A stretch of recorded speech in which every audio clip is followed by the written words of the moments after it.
Hola, ¿qué tal? Comenzamos Punto Crítico en BCTV en línea. Hoy pues tengo el honor de acompañar a mi querido hermano y amigo Rolando Daniels Pinto. Buenas tardes. Buenas tardes a todo el público que nos acompaña. Buenas tardes, estimado Fernando. Placer estar de nuevo aquí este lunes y comentar con la gente algunas cosas de interés y darle un tono agradable, chusco, crítico, ácido. Y que podamos comentarlo en términos que la gente lo entienda, ¿no? Que la gente lo entienda. Que no nos quedemos con una bola de términos ahí No, que no. A veces no son entendibles. Hay que aterrizarlos para...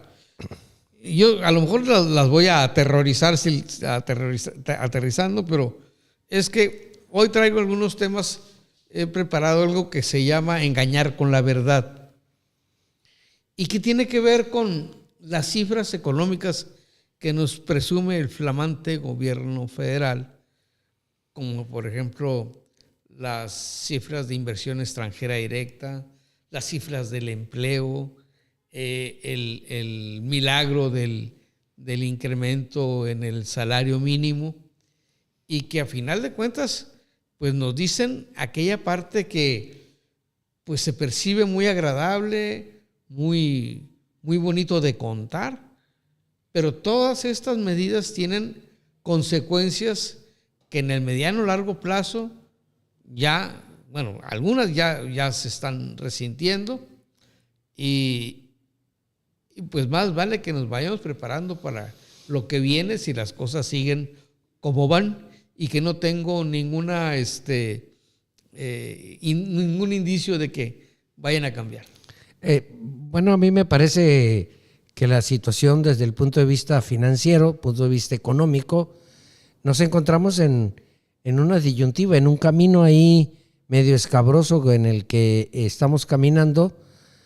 Todavía los efectos de estas malas decisiones pues no se han sentido tan fuertes en la población, por eso algunos no lo creen, pero yo siempre digo que más temprano que tarde nos van a cobrar la factura, porque el mundo económico es el mundo económico, el mundo financiero es el mundo financiero, no hay de otra. Y es algo que la gente, como dices tú, es así como el colesterol.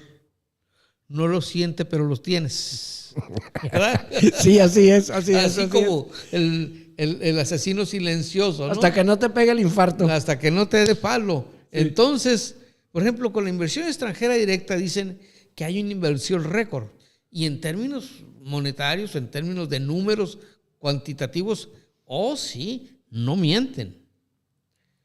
Pero lo que no nos están diciendo es que la mayor parte, prácticamente 2/3 partes, poquito más de 2/3 partes, es reinversión de ganancias de las empresas extranjeras asentadas en el país. Y en principio no puede ser malo. No, porque cuando menos no se llevaron el dinero, se quedó aquí. No se han llevado todo el dinero, pero esto implica dos cosas: que quizá están reponiendo y dando mantenimiento, ampliando instalaciones, equipo, todo lo que tú quieras, pero no están generando nuevos empleos. Pero aparte de eso, esta reinversión de ganancia contablemente es deducible de impuestos. Ah, sí, porque entonces, para empezar no te van a aplicar la tasa del 10% que te aplican a cualquier empresa que toma una utilidad. Sí, no. Entonces, aparte de esa reinversión de ganancias, no hay reparto de utilidades. Ah, no, sí. No hay. El que se amuela es el trabajador. Así es. Entonces, esas son consecuencias que no nos dicen. Segundo, sí ha crecido, se puede decir que sensiblemente la inversión nueva, porque pasó de 3,000 y tantos millones de pesos a poquito más de 7,000. Y dices tú, claro, qué bueno, el doble, ¿no? Pero resulta que uno esperaría que esa inversión extranjera nos diera nuevas oportunidades de empleo. Y cuando revisamos las cifras del empleo, el empleo está estancado. Entonces, no ha sido con el efecto multiplicador el impacto en el empleo que quisiéramos. 3,000 millones de dólares más, poquito más de 3,200 millones de dólares, no han creado ni 600,000 empleos más.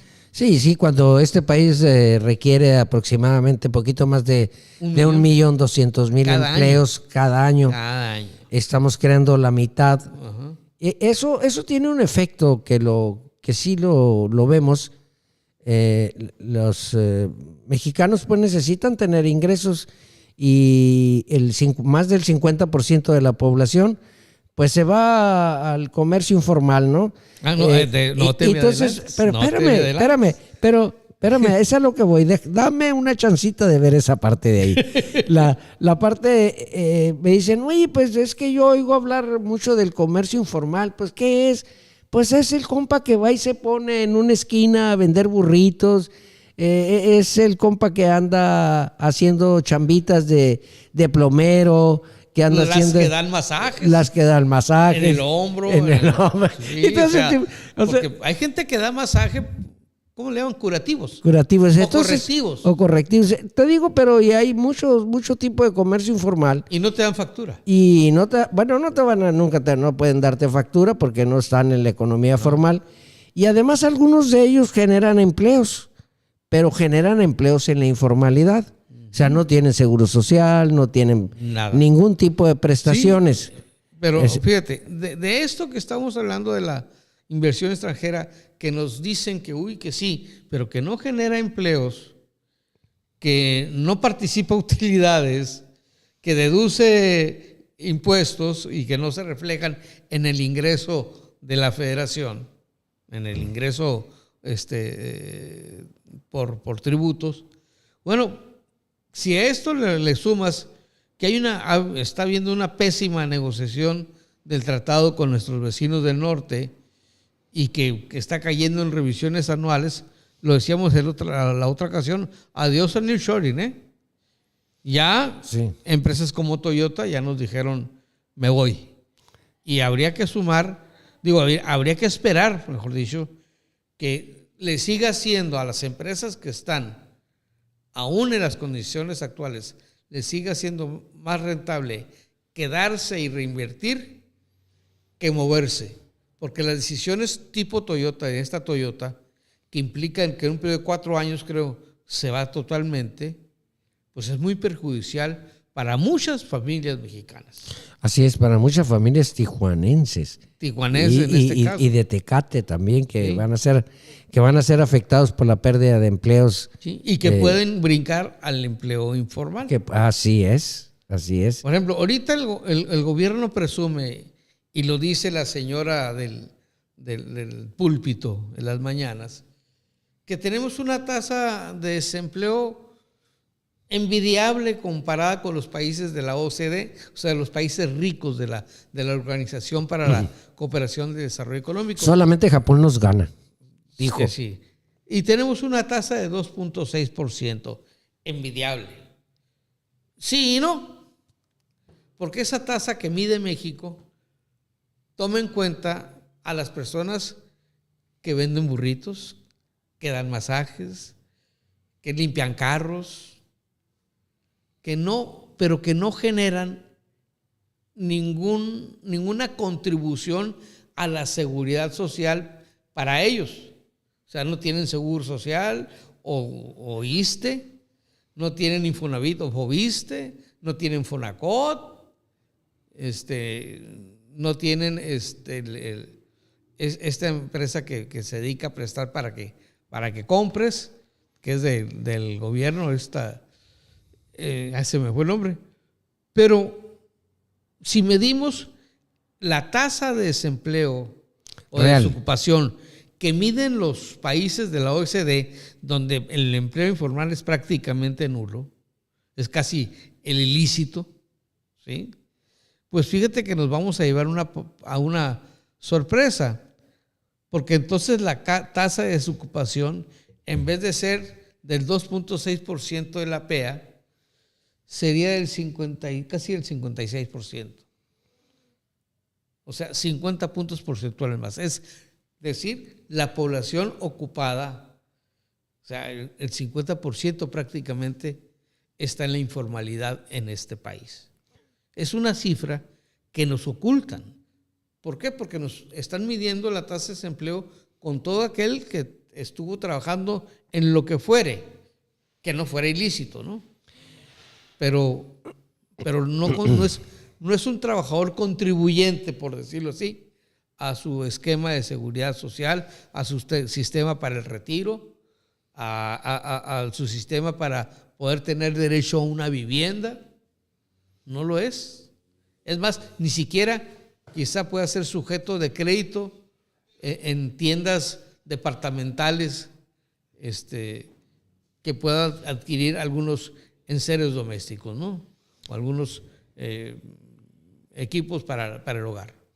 O sea que tu planteamiento o el planteamiento que traes, que es producto del análisis, no son números inventados, hay que decirle a la gente. ¿Son números oficiales? Son números oficiales que se pueden ir a revisar.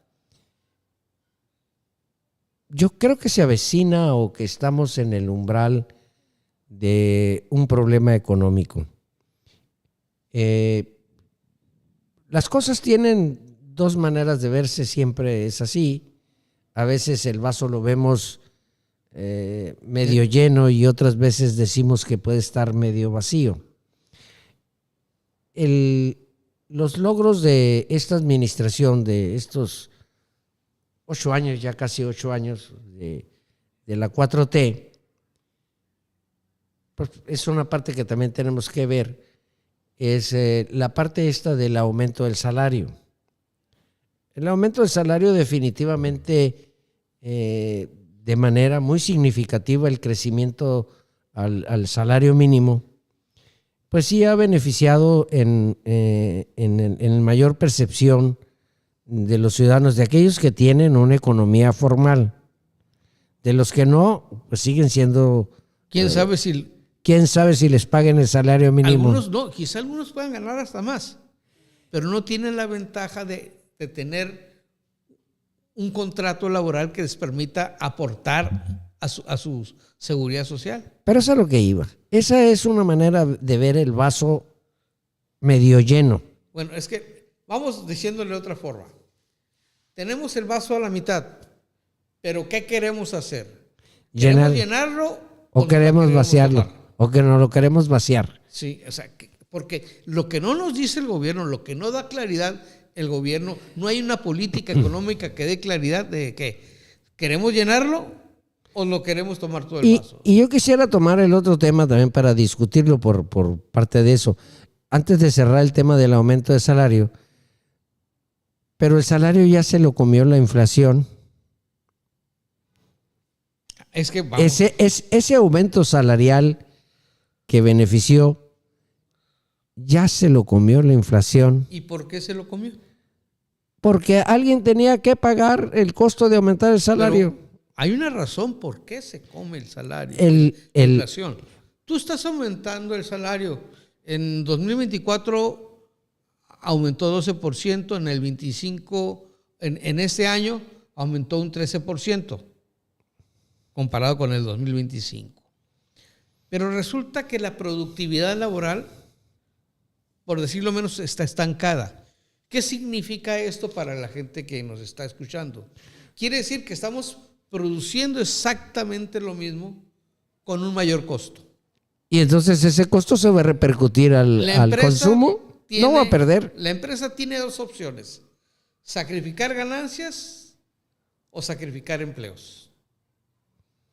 ¿Sí? Sacrifica empleos. Sí, sacrifica empleos. Tiene que sacrificarlo. Pone a hacer a la gente con la que se queda lo mismo que hacía del empleo que quitó. Exactamente. Luego, pero lo curioso es el comportamiento de la población que gana hasta un salario mínimo o hasta dos. En dos fuentes que encontré. En 2025, al primer trimestre de 2025, la población que ganaba hasta 2 salarios mínimos eran casi 42 millones de personas. En cambio, la que gana ahora al primer trimestre de 2026 hasta 2 salarios mínimos son poquito más de 46 millones. Se creció 4 millones. Prácticamente 5 millones, casi 5 millones. Quiere decir 2 cosas, que estadísticamente hubo un reacomodo de acuerdo con las cifras que como las muestra el gobierno, y que como cuando aumenta el salario mínimo, hay gente que no lo gana, entonces no le tienes que dar un aumento, al menos en la misma proporción. Quiere decir que hubo gente que bajó su nivel salarial relativamente. Dirían los marxistas, se depauperó el proletariado. Fíjate que Entonces, pero espérame, todavía esto está poniéndose más sabroso. O sea, si el salario mínimo se pero no aumenta trajiste ni siquiera un tequilita por decreto, para disfrutarlo. ¿sí? Y por encima de la tasa inflacionaria, porque la tasa inflacionaria ha sido menor al aumento, y la productividad se estanca, se produce lo mismo, y esto reduce las ganancias que las tiene que absorber para pagar el empresario, o también o reduce el personal, o nos aumenta el precio. De todo lo que tú y yo produzca. estamos pagando eso. Entonces hay un aumento de precio. El consumidor es el que va a pagar ese aumento, porque la productividad no aumenta, no se produce más. Y la inversión extranjera, me regreso, no está ayudando a que haya más empleo y se produzca más. Hasta ahorita las cifras nos indican que eso no está sucediendo. Y luego, no solamente la pérdida de mayor poder adquisitivo, está impactando a las pequeñas empresas, a las micro, pequeñas y medianas fundamentalmente, porque los grandes corporativos tienen otras ventajas y financiamientos que no los tienen los negocios de los micros y pequeños negocios. Pero aparte, como esta gente que se está yendo en la informalidad no aporta ISR ni contribuciones a la seguridad social. Bueno, a mí me dicen cuando platico con ellos que sí aportan. No, dicen que sí pagan impuestos. Pero tampoco cuentan pagan el IVA, me dicen. No, pagan el IVA, pero porque consumen. Por eso el IVA se ha acrecentado. Pero tampoco tienen un contrato que los proteja. De nada. Ni individual, ni colectivo. Bueno, pero yo quisiera que también viéramos la otra parte. En la calle a mí me dicen algunas gentes del pueblo, que me gusta platicar con la gente de a pie, me dicen, no, pues es que este gobierno ahora sí nos reparte, nos da las pensiones. Tenemos la pensión de adultos mayores, tenemos la pensión de mujeres, madres solteras, las becas para los estudiantes.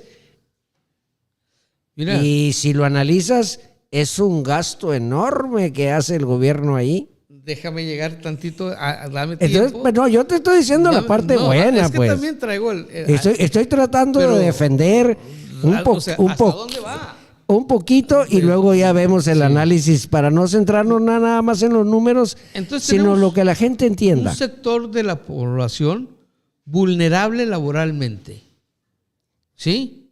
Que no tiene IMSS, ni ISSSTE, pero hay algo más que no se ha estado diciendo, que casi no se comenta. Hay una intención del gobierno federal de fusionar o cuasi fusionar el IMSS con el FOBISSSTE y el IMSS Bienestar. Que el IMSS Bienestar sabemos que ni es del IMSS, ni es bienestar. Y ni garantiza bienestar. Y lo voy a decir con la palabra como la pienso.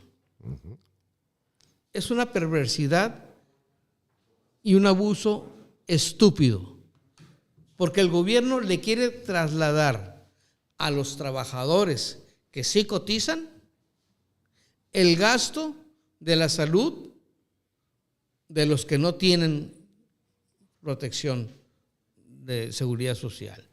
Es decir, el gobierno ya no quiere gastar en salud, en los que no cotizan. Quieren que los que sí cotizan, usted que me está escuchando, que trabaja en una panadería, en una refaccionaria, en una llantera, que su patrón paga al Seguro Social, o usted que trabaja en el gobierno federal y que también cotiza al ISSSTE, ustedes son los que van a estar pagando por todos aquellos que no tienen ninguna seguridad social y que los van a ingresar casi al mismo sistema que usted está pagando y que se va a ver demeritado en la calidad, en la atención y en medicamentos. Bueno, porque les van a sumar a millones de personas que no aportan nada a la seguridad social. Eso es algo estúpidamente perverso y no veo ni a un sindicato ni a un organismo patronal dando la cara en contra de eso. pues mira, es que vemos desgraciadamente una disminución voy a volver a retomar las pensiones para poder dar esas pensiones que se están dando, que yo no me opongo a todas, algunas sí, pero no a todas. De alguna parte tienen que recortar el gasto. Sí, y han recortado el gasto en salud. Si vas a cualquier institución de salud, al IMSS Bienestar, que no es ni es SIM ni es Bienestar, como bien lo dices, o al IMSS normal, pues te vas a encontrar con un servicio muy deficiente. Te vas a encontrar que no hay medicamentos. O sea, me das la consulta, me das la receta, pero me dejas igual. Pero en el IMSS y en el FISSSTE no es tan grave como el ahora llamado IMSS Bienestar, que ya me di cuenta que se llama IMSS Bienestar porque lo quieren fusionar para que los que sí cotizan, subsidien o subroguen el gasto de la gente que no cotiza. Entonces yo no entiendo qué diablos presume el gobierno si en el fondo nos está engañando, nos va a quitar beneficios que ya tenemos, porque los que estamos jubilados o los que están por jubilarse ya aportaron lo suficiente para tener una atención. Los que están trabajando están aportando para tener esa atención. Y ahora resulta que toda esa bolsa del IMSS y el ISSSTE, cuando menos, no sé qué va a pasar con los sistemas estatales, pero cuando lo del IMSS y el ISSSTE los van a meter en una bolsa junto con todos los demás, y entonces lo que teníamos para cierta cantidad de millones, prácticamente ese sistema de salud se va a duplicar en sus usuarios. Para cerrar el tema, porque ya está aquí nuestro invitado. Le avisamos al público que muy pronto estará con nosotros en una charla interesante, amable intensa. Lo queremos cuestionar bastante. Está con nosotros Raúl Vera, nos acompañará en pocos minutos. Quisiera cerrar para pasar a nuestro invitado dentro del escenario del gasto. Vuelvo a tomar las pensiones, pues te voy a explicar por qué. Porque a largo plazo, yo pienso que en los próximos 10 años, y por dos factores, porque es constitucional, es algo que no se puede quitar, que no los asusten que le van a quitar las pensiones a quien no las tenga. Se necesitan hacer cambios constitucionales para podérselas quitar. A lo mejor habría que hacer algunos ajustes en algunos de rama de dinero, pero las pensiones de adultos mayores yo creo que esas van a permanecer estables. Pero el gasto que se hace, que se ha ido creciendo en hacer las pensiones, en el 2017 eso representaba el 25%, era el 25% del gasto y el 13% del PIB. Hoy tenemos el 38% del gasto y el 26% del PIB. Es poquito. Pero por ahí anda ese gasto. Eso hace que a largo plazo, y además la otra presión es que la población está envejeciendo y en los próximos 10 años el número de pensionados va a ser más alto en cuanto a las pensiones de adultos mayores. Entonces, eso le va a meter una presión una presión al gasto. Lo voy a poner con un ejemplo muy Ya se sencillo. la está metiendo, ¿eh? Ya empezamos a tener problemas porque estamos empezando a pedir dinero prestado para poder completar el gasto del presupuesto que teníamos. El programa que entra les voy a compartir más a detalle, porque hay dos tipos de pensiones. Sí. La pensión de la que hablamos es de la pensión del bienestar. Unas sí son pensiones Y la otra son transferencias de dinero. Transferencias de dinero. De esas, yo estoy hablando de las transferencias de dinero. ¿Sí? No, pero hay que ver el impacto de las dos. Pero ahora imagínate que esos mundos de dinero que son por el orden, creo que un poquito más de 2 billones de pesos, que sería, para que nos entienda Para la gente, 2026. son 2 millones de pesos, es un mundo de dinero que gastamos en eso. Imagínate que eso no estuviera en circulación. También tiene un efecto, te digo, por eso quiero ver el vaso de las dos maneras, Sí. medio vacío y medio lleno. Imagínate que los sacas esos de circulación, entonces el consumo iba a caer al suelo, porque de todas maneras se está gastando en algo aquí en este país, ¿no? Sí. Aquí la cuestión es que, por ejemplo, hoy se anuncia que el IMSS Bienestar ya te va a dar recetas, pero no te va a surtir si no la tiene. Cosa que no es nuevo, ¿no? Pero ya no se va a preocupar por tenerla. Va a ver lo que da. Pero bueno, de esto de las pensiones va a haber mucho más que hablar para la próxima semana. Por lo pronto tenemos ya a nuestro invitado. Aquí, vamos a pasar a nuestro invitado a que tome asiento. A que tome asiento, por favor. ¿Ya? Pásale sin miedo. Sin miedo, Raúl, sin miedo. ¿Cómo estás, Raúl? ¿Cómo está? ¿Cómo estás? Muy contento de acompañarlos. Qué bueno, muchas gracias. ¿Estás recién desempacado de la capital de la República? Sí, todavía andamos con ojeras, ¿no? Desveladitos, pero muy contentos de acompañarlos en este maravilloso programa. Quiero decirles de antemano que admiro mucho la trayectoria de ambos y este tipo de ejercicios son muy beneficiosos para la comunidad, para todos los ensenadenses y los bajacalifornianos. Yo quisiera empezar, primero que nada, pues nosotros Primero las facilitas, Sí, sí. Primero las facilitas. Las facilitas. Mira, facilito. Dice, pues para que el público sepa quién es Raúl Vera. ¿A qué te dedicas? ¿Qué haces? Porque pues a veces cometemos el error de llegar a una entrevista y empezamos con el ataque. La gente, o sea, no nosotros no tiene importancia. La gente que nos hace el favor de vernos y escucharnos, pues que sepa quién es Raúl Vera. Claro, con gusto, Fernando. Pues mira, Raúl Vera es oriundo de aquí de la ciudad de Ensenada, 49 años, felizmente casado, con 2 maravillosos hijos, Raúl y Frida, mi esposa Elizabeth. Le mando, pues la verdad, todo mi cariño y pedirles paciencia porque vienen tiempos electorales donde nos ocupamos mucho, ¿no? Y andamos a todo lo que da. Soy licenciado y maestro en administración de empresas con énfasis en finanzas por mi alma mater, la Universidad Autónoma de Baja California. La parte académica, pues he hecho algunos diplomados también en liderazgo, en administración de MIPYMES. Tengo un diplomado en ciudades inteligentes por la Universidad de Buenos Aires. Y en la parte de investigación he publicado un par de artículos en Revista Arbitrada, que tiene que ver con análisis situacional de la economía informal aquí en la ciudad. Y ferviente impulsador de las candidaturas independientes desde hace aproximadamente 9 años. Ese es tu servidor. Gracias. Hoy está en... pues por ¿Somos México? Mira, esa es la parte importante. Sí, es consejero nacional. ¿Por ¿no? qué Sí. ¿Por qué este salto?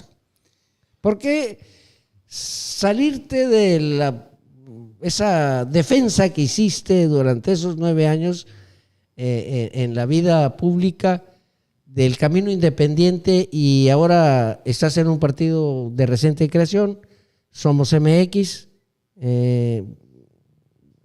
A ver, explícanos por qué. Bien, la respuesta es muy sencilla, Fer, Rolando. No había encontrado un vehículo que hiciera clic con mis valores, con la visión del México que yo deseo no solamente para mí, sino para mis hijos.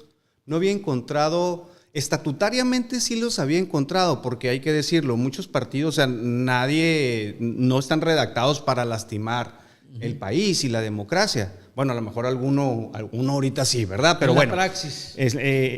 Pero en la praxis era otra la señal que me mandaban. Yo te puedo decir que toqué la puerta de muchos partidos en su momento, del PVC, de otros, no voy a decir cuáles, tratando de participar, digamos, hace años en mis inicios que me interesó la política.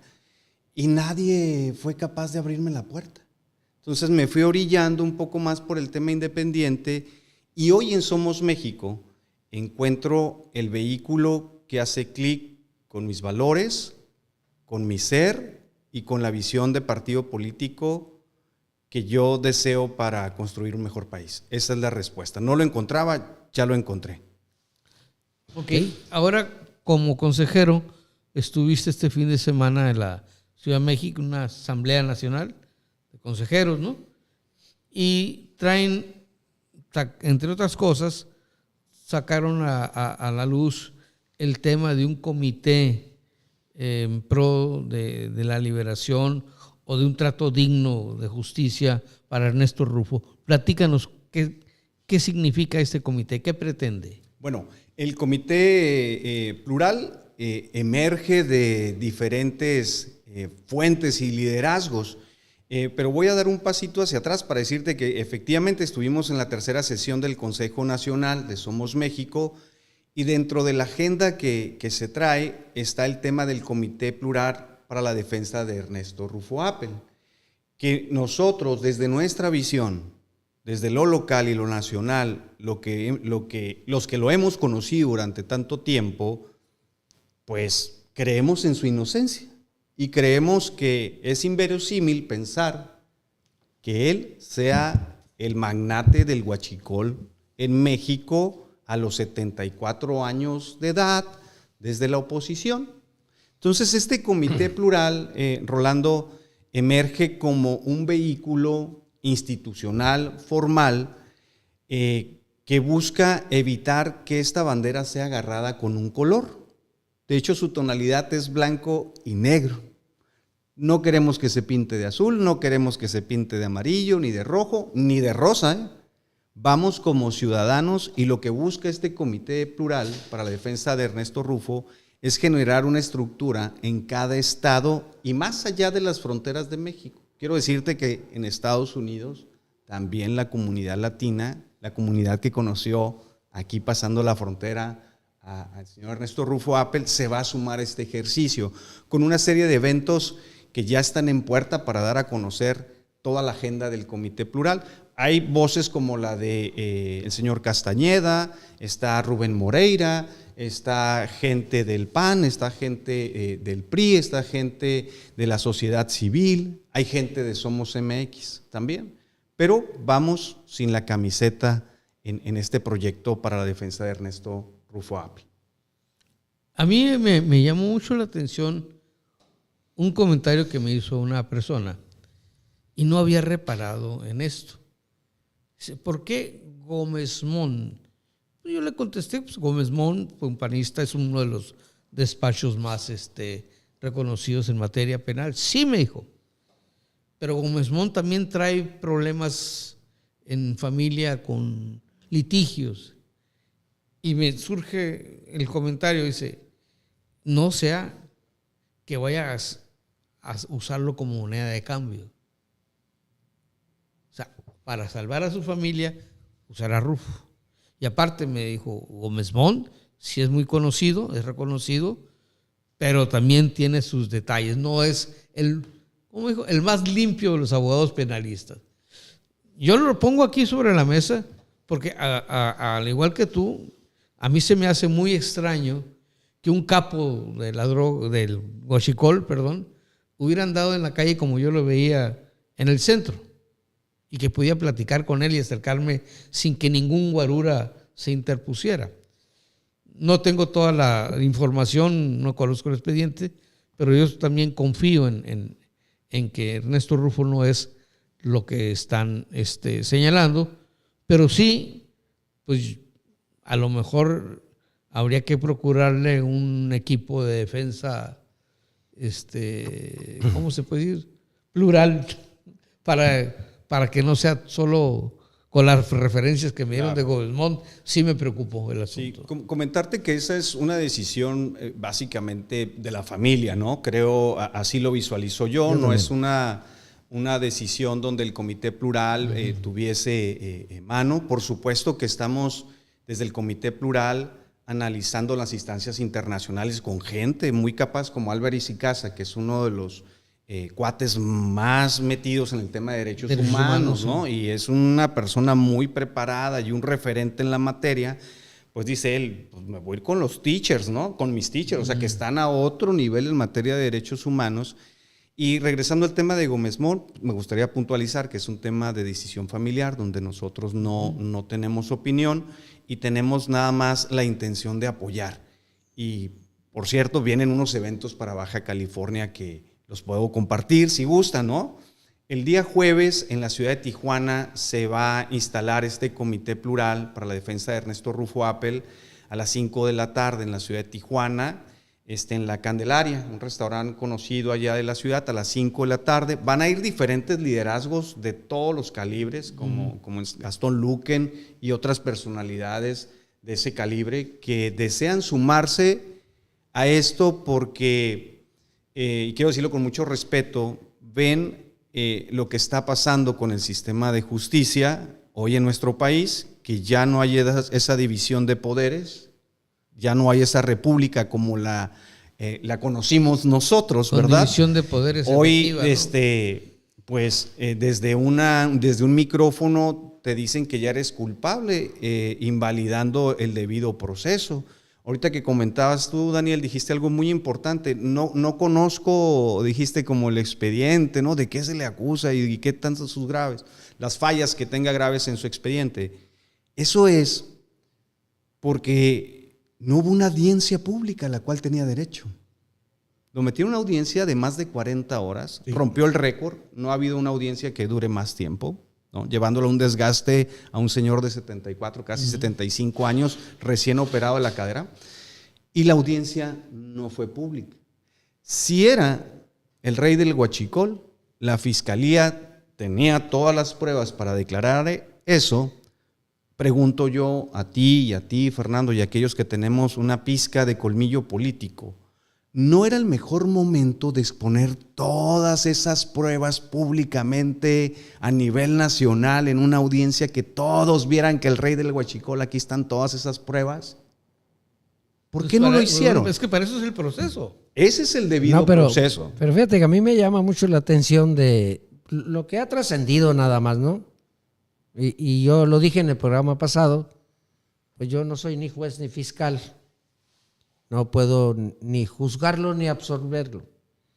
Pero lo que ha trascendido de el fraude más gigante de la historia, agarran a alguien que hizo una defraudación de 4,000 millones de pesos. Cuando ellos mismos anteriormente nos habían dicho que el fraude al fisco era por el orden de 600,000 millones de pesos. Pregunto yo, ¿dónde están los otros 596 que me hacen falta? Si fuera el rey de huachicol, pues cuando menos debería tener unos 300, ¿no? Y no 4,000. Entonces, nos quieren tratar como si fuéramos menores de edad y que no sabemos hacer números y quieren ocultar. Pues últimamente se han destruido 4 estructuras o 3 estructuras que han confiscado en donde se procesaba petróleo, que estaban allá a las vistas, unas torres de 6 metros y que fueron omisos, fueron ciegos. Yo no sé por qué el grave problema, nos reducimos otra vez, meternos en Ensenada, el barquito que agarraron con 8 millones de litros y que estaba en un predio pues de un político, pero como es de la 4T está libre. Hay la acusación de la participación que en su momento era el esposo de la gobernadora de Carlos Torres Torres, que lo implican en ese movimiento, y de su hermano. ¿Dónde están? O sea, ¿dónde están? Ese huachicol que tú mencionas, del de Tamaulipas, de esas refinerías artesanales, ese huachicol es más artesanal que muchas de las cosas de las que venden en la calle Primera. Sí. ¿Verdad? Pero es un huachicol artesanal que nadie vio. Y sí vieron 4,000 millones y no vieron 596,000. Así están ciegos. Sí. Ven a un solo lado. Las fiscalías en Baja California también están siendo usadas de forma muy extraña. El caso Mendívil hicieron lo mismo. Lo exhibieron cuando lo arrestaron y luego el juez le dijo que no había... Pero ahí yo creo que fue una cortinita de humo gratis. Le dijimos, sí. Regálanos 2 noches en la cárcel, te necesitamos, te vamos a exhibir y luego te vamos a exonerar. Porque está implicado en muchísimas cosas más graves, ¿eh? El tema pero es... nada más quedó suelto por secuestro, ¿eh? Pero yo quisiera, como este tema lo hemos debatido y hablado mucho, quisiera volver con la política con él. ¿Cómo se puede apoyar a este comité, participar? Se van a instalar los comités plurales en cada uno de los estados. Habrá gente coordinando los trabajos sin colores, así lo hemos visualizado desde lo nivel nacional. Y va a haber muchísima información. Se va a estar ya en unos momentos corriendo los flyers, porque tenemos un evento aquí el día viernes también, Rolando. Y ahorita entramos a cómo te puedes integrar o cómo se puede integrar la gente. Pero antes de esto, yo quiero ser muy respetuoso y mandar un mensaje a aquellas personas que creen que Ernesto Rufo Appel sí es el rey del huachicol. O sea, hay mucha gente. Yo subí una publicación, tuvo como 70,000 vistas y 4,000 reacciones. Y de esas 4,000 reacciones, las subí ayer, antier, el 40%, 50%, pues son puras ofensas y cosas de que lo creen culpable. Qué bueno, ¿verdad? Habemos otros que pensamos que no lo es. Y tanto respeto a las personas que sí creen, como yo pido un respeto hacia poder defender una idea que yo no concibo en mi mente, de que este hombre haya podido materializar toda esa serie de cosas, ¿verdad? Como lo dicen. Entonces, el día viernes, Rolando, antes de que se me vaya a pasar, porque luego el tiempo corre muy rápido, a las 11 de la mañana tenemos un meeting con medios de comunicación y con algunos oradores. Viene Emilio Álvarez y Casa, viene Edmundo Jacobo Molina, viene Amado Avendaño, vienen otros liderazgos de la sociedad civil, unos liderazgos también del PAN. Lo vuelvo a señalar, venimos sin camiseta, no es una guerra de quién trae la camiseta azul o quién trae la camiseta rosa, pero estamos convergiendo entre algo que creemos importante, que es defender el debido proceso, la presunción de inocencia ante todo, porque cuando se instaló la conferencia, el comité, y en plena conferencia, un reportero le pregunta a Álvarez y Casa, ¿qué pruebas tiene usted de la inocencia de Ernesto Rufo? Y dice Emilio, oye, perdón, es al revés. ¿Qué pruebas tiene la fiscalía de que Ernesto Rufo es culpable? ¿No? Entonces, eso es lo que estamos defendiendo nosotros. Este viernes, si me permiten el aviso, tenemos una reunión, una invitación a toda la comunidad de Ensenada. Le hago esta invitación aprovechando este espacio que les agradezco mucho, a las 11 de la mañana en la calle Ruiz entre 7 y 8. Le queremos demostrar a los medios nacionales, regionales e internacionales, en la mansión, mega mansión enorme de muchos miles de millones, Rufo, donde vivía el rey del huachicol, ¿verdad? Entonces tiene un punch muy importante esta reunión, ensenadenses, compañeras, más compañeros. Más extraña y más cara, la casa donde vive Noroña. Por mucho. Entonces, están totalmente cordialmente invitados. Viernes a las 11 de la mañana, Ruiz entre 7ª y 8ª. Ya hice el anuncio y ahora sí, estoy Y váyanse Puesto ligeros, para las huertas. va a ser calor y a un ladito venden raspados. Ahí estamos. Listo para hablar de... Órale, échale. Mira, Sí. cuando decides, a mí me pareció interesante. A lo mejor no nos habíamos visto muchas veces físicamente, pero te he dado un largo seguimiento. Te agradezco. Porque estoy dedicado, pues tú también sabes que me dedico Claro. tiempecito a la política, aunque siempre pues he sido la parte técnica de todo esto. Muy importante también. O sea, me he dedicado mucho al análisis y a crear algunas cosas. Y he participado a nivel nacional en los consejos. Cuando tú te sales dejas de ser outsider, dejas de ser un independiente y te refugias a un consejo nacional o a una organización nacional, no sé si tomaste en cuenta que muchas de las decisiones y políticas, voy a hablar de decisiones políticas, pues ya dejan de tomarse en Ensenada y se toman en el centro del país. Y en algunos casos me tocó participar mucho en los consejos nacionales también. Y no creo que la historia vaya a ser diferente, salvo que ustedes la construyan y la hagan diferente. Porque la gente no puede hacer cosas diferentes. La Costa Naranjo va a seguir siendo como cuando era perredista, como yo lo conocí y se formó su grupo de Galileos. Hay algunos personajes que tienen experiencia como panistas y se vuelve una situación, dice, expanistas, experredistas, pues se parece una mezcla así como querer hacer una crema, juntar el aceite y el agua. Y yo no recuerdo que se haya tomado una decisión respetando los intereses de los ensenadenses. Casi siempre íbamos con la bandera, porque hay grupos, hay intereses, hay todo esto. ¿Has valorado ese riesgo? Sí, cuando fui la primera vez a Ciudad de México a conocer a Guadalupe Acosta Naranjo, acabábamos de terminar la candidatura de Fello Aviña en San Quintín, el único independiente en Baja California. Lo hicimos muy bien, fuimos a la Ciudad de México, conocí a ciertos liderazgos y lo que me gustó, Fernando y Rolando, es que hay equilibrios y contrapesos en la organización, en Somos MX. Por una parte tienes a un Edmundo Jacobo Molina, ¿no? Una institución, el Instituto Nacional Electoral, secretario técnico durante mucho tiempo. Tienes a Emilio Álvarez y Casa, una persona que ha luchado por el tema de los derechos humanos. Tienes a Amado Avendaño, que va de la sociedad civil como un periodista, investigador, reportero.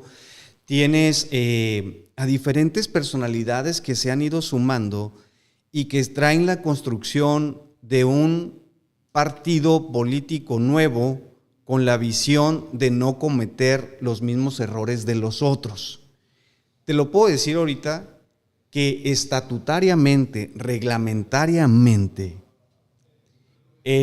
toda la fuerza que ha venido del INE, porque hay un componente de compañeros del INE en esta organización. Lorenzo Córdoba como consejero nacional, que es consejero ciudadano, ¿no? Nacional. Goldenberg, ¿verdad?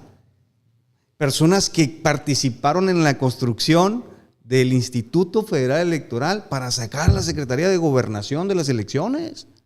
Entonces, esas personas están en el proyecto de alguna manera. Y eso te da ciertas garantías de que ocurran cosas. Por ejemplo, acabamos de aprobar el Comité de Ética, acabamos de aprobar el Comité de Elecciones, donde están las reglas muy claras. ¿Cómo puedes participar en las primarias? ¿Cómo te registras? ¿Dónde te registras? ¿Dónde entregas tu documentación? ¿Ante quién te quejas si ves que el proceso no fue correcto?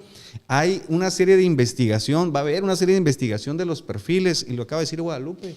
No entrará ningún solo bandido o criminal al partido. Esos ya saben a dónde se tienen que ir. De Armando Ayala no vas a estar hablando. Déjame preguntarte algo. Esta parte de elecciones primarias no va a ser un proceso similar al fraude a la ley que estamos viendo hoy en Morena, donde anticipadísimamente andan en campaña promocionando su imagen funcionarios, algunos con licencia, servidores con licencia, pero pues en tiempos súper adelantados. ¿No va a caer Somos México en eso? No, le apostamos al consenso, le apostamos a ir con candidatos de unidad. Creemos que si desde un inicio, o sea, tienes el derecho, si Rolando quiere ir y Fernando quiere ir, tienen el derecho ambos de convocar a una elección interna. No solamente votan los afiliados, votan los ciudadanos también, No solamente los afiliados, también votan los ciudadanos con INE vigente, son convocados a participar. ¿Qué se ocupa para garantizar toda esta serie de cosas? Pues una serie de reglamentos, normatividad jurídica, normatividad institucional y la aplicación de esa legislación. Ahorita Fernando decía, se toman las decisiones desde allá. Pues precisamente esos mecanismos son candados. Hoy te puedo decir, Fernando, algo muy diferente que a lo mejor de lo que pasaba en el PRD en aquellos tiempos hoy. Fíjate esta que te voy a lanzar, te va a encantar. Ningún dirigente municipal, estatal o nacional puede ser candidato. Lo tengo muy claro. La pregunta más a fondo sería, ¿qué tanto las comunidades locales van a tener margen de decisión para sus candidatos? Porque lo que decía, eso es lo más importante para mí. Lo que dijo Fernando es todo lo contrario, ¿no? Sí, pues es que yo las candidaturas, y yo también lo he sostenido, ninguna candidatura en Baja California y en Ensenada se decide en Ensenada. No. Entonces, no toman en cuenta ni las del PAN, ni las del PRI, ni las del PRD. A ver, ese es un diferenciador de nosotros con ellos, Ese es un diferenciador. Y yo algo de lo que puse en la mesa cuando me doblé mi camisa independiente para ponerme la de Somos México es una de tantas, ¿no? Pero una es, nosotros tenemos que construir política desde lo local. Ustedes no conocen lo que pasa en San Vicente, ni en Colonet, ni en Camalú, ni en Jaramillo. No saben lo que pasa allá. Abiertos al diálogo, por supuesto. Siempre estaremos abiertos al diálogo con lo nacional, por supuesto. Por supuesto. ¿Verdad? Pero no a la imposición. Esa es la parte. No vamos a permitir sensible que nos impongan a alguien desde lo nacional o desde otra parte porque es un candidato que trae lana y va a llegar y fíjate que va a facilitar muchas cosas. No lo vamos a permitir y aquí me comprometo públicamente a ser de las primeras voces que se oponga a esas prácticas. Y muy si bien. Se hace, aquí vamos a estar para aquí decirlo. Lo vamos a ser el primero que lo declare. A ver, te voy a poner otro escenario bonito, Échale. Pues no vivimos en Suiza, vivimos en México. Si aquí no tienes una estructura, si no, vamos a decirle de manera decente, si no facilitas el transporte para el día de la votación, y los números a mí me dicen que si no tienes una movilización de arriba del 40%, estás frito. Ustedes están naciendo, no tienen una estructura. ¿Cómo le van a hacer para ser competitivos? ¿Cómo le van a hacer? Porque van a partir de cero. Okay. Te respondo muy fácil. Tienes 3 minutos. Con 2 comentarios. Tienes 3 minutos. Va, muy rápido. Va a ser 1 minuto y medio. ¿Qué estructura tenía Omar García? Yo sí me la sé. Yo sí me la sé, no lo voy a decir en público porque tendría que desnudar muchas cosas. Pero, ¿realmente tenía una estructura de partido? Sí, no de partido, pero sí tenía una estructura. Y costó mucho dinero.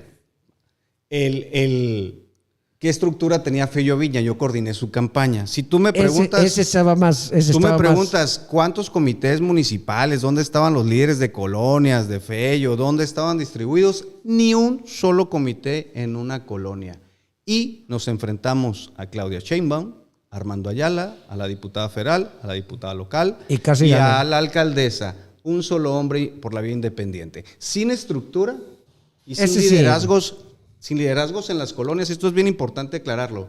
Y en una comunidad como la de San Quintín, que hay un padrón brutal de apoyos del oficialismo. Y aún así, nos quedamos a nada de ganar la alcaldía. Entonces, ojo, es bien importante. No es imposible ganarles, aunque no tengas una estructura. Pero Si es los mejor tener- ciudadanos nos organizamos y hacemos lo propio con un buen candidato, una buena candidata, podemos dar la sorpresa. Yo hago estas preguntas porque, mira, desde no sé cuántos años, pues yo me tocó ver todos los esquemas del PRD, las estructuras, a lo que yo le llamo la ingeniería electoral, ¿no? Desde crear narrativas, desde crear todo, y nos era muy, muy, muy difícil penetrar a la sociedad. Nunca pasamos del Quizá 5 o los tiempos 10%. ahora permitan con la tecnología soluciones diversas. Pero de esto yo creo que vamos a tener que ampliar la conversación. Yo creo que nos debes otra, pero nos debes toda la hora, porque cuando menos yo sí quisiera que la conversación no es con el fin de enfadarte, es con el fin de que le demos a la ciudadanía el que sí es posible o no es posible, que debatamos en el tema y que que sea un enriquecimiento para los ciudadanos, ¿no? No, incluso que acompañe también la Stasia, la presidenta de Somos México, una dama muy agradable, distinguida, culta, decente. Entonces, Claro. Incluso yo encantado de volver y podemos incluso hacer una mesa de debate con algunos representantes de otros partidos políticos cuando gusten, ¿eh? Y nos Nosotros encantados, ¿no? nos sentamos a cuestionar, Órale. que esa es la idea, pues, ¿no? No, claro, y encantado y me siento muy Yo satisfecho siempre de haber digo- yo participado creo que a aquí. la gente le hace falta ver debates serios. Yo siempre digo que con nosotros, bueno, yo sí le digo, nunca va a ser una entrevista orgásmica. Nosotros partimos, o cuando menos yo parto de que debemos de cuestionar, ¿no? Debemos de sacar el mejor provecho a Se dice que no son entrevistas de lonche y frutzi. no, sí no son. O sea, vamos a cuestionar dentro de los parámetros sin ser ofensivos. dentro Eso de los enriquece parámetros. mucho el debate y es lo que necesita La gente. el país y la gente. Hoy en día ya no quiere que les digan nada o se sienten ofendidos por todo. Entonces, el político o el funcionario se debe a los ciudadanos que lo pusieron ahí y debe de estar siempre dispuesto a responder. Los Yo que creo- antes decían, Yo voy a cerrar diciendo algo que pues yo lo he platicado con mis amigos, así que no es novedad. Yo creo que en mi análisis que hemos estado haciendo, tengo un programa muy especial de inteligencia artificial que me permite analizar. Yo creo que ustedes en esta ocasión, a nivel nacional, van a sacar una votación cuantiosa que les va a permitir conservar el registro y que van a tener algunos diputados. Pero yo siempre les he estado diciendo, tengan miedo porque en el 2030 pueden tomar el poder. Y se los puso muy cerquita, ¿eh? y yo me despido nomás diciendo algo, porque quiero romper con todas este ambiente que nos quieren imponer de no decir nada. Los que antes decían la mafia del poder, hoy no quieren que le digan narcogobierno, narcopolíticos, narcopartido.